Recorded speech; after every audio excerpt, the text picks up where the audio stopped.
Hey, this is Mike with the RSX Build. I just finished for the day last night. It was a long one. I went ahead and heat wrapped everything back there. I took the headers off.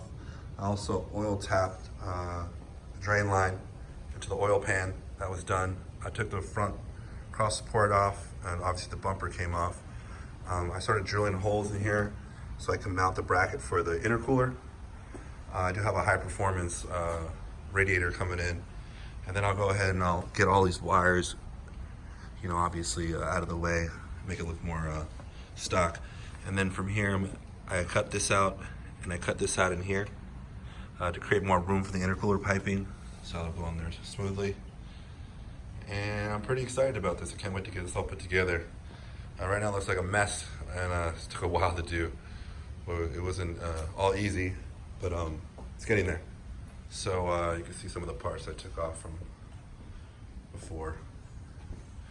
And I can't wait to get this put back together. And that's about it.